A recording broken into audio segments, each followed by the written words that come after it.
ശബരിമല സന്നിധാനത്ത് ഭക്തജന തിരക്ക് തുടരുന്നു. ഇന്നും 1.5 ലക്ഷത്തോളം ഭക്തരാണ് ദർശനത്തിന് ബുക്ക് ചെയ്തിരിക്കുന്നത്. അതേസമയം തന്നെ തിരക്ക് നിയന്ത്രിക്കാൻ ആവശ്യത്തിന് പോലീസ് ഉദ്യോഗസ്ഥർ ഇല്ലാത്തത് വലിയ പ്രതിസന്ധിയാണ് സൃഷ്ടിക്കുന്നത്. ഇന്നലെ 2 ദിവസത്തെ പരിശോധന പൂർത്തിയാക്കി SIT സംഘം സന്നിധാനത്ത് നിന്ന് മടങ്ങുകയും ചെയ്തു. അരുൺ കൊടുങ്ങൂർ സന്നിധാനത്ത് നിന്ന് തയ്യാറാക്കിയ റിപ്പോർട്ടിലേക്ക്.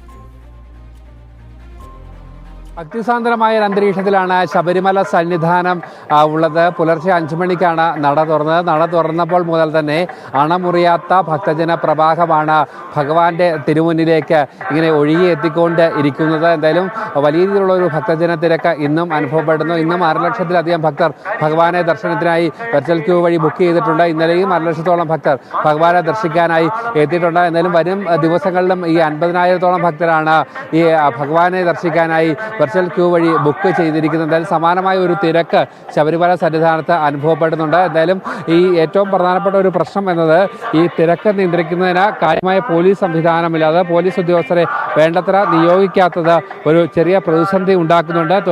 പ്രത്യേകിച്ച് പൂജാ സമയങ്ങളിലൊക്കെ തന്നെ അതോടൊപ്പം തന്നെ ഹരിവരാസനത്തിൻ്റെ സമയത്തൊക്കെ തന്നെ ഈ തിരക്ക് നിയന്ത്രിക്കാൻ കഴിയാത്തത് ചെറിയ പ്രശ്നങ്ങളൊക്കെ തന്നെ ഉണ്ടാക്കുകയും ചെയ്യുന്നുണ്ട്. അതിൽ കൂടുതൽ പോലീസ് ഉദ്യോഗസ്ഥരെ വിന്യസിക്കുന്നുവെന്നാണ് പോലീസ് ഉദ്യോഗസ്ഥരിൽ നിന്ന് ലഭിക്കുന്ന വിവരങ്ങൾ. എന്തായാലും ഭക്തിസാന്ദ്രമായ ഒരു അന്തരീക്ഷത്തിലാണ് ശബരിമല സന്നിധാനമുള്ളത്.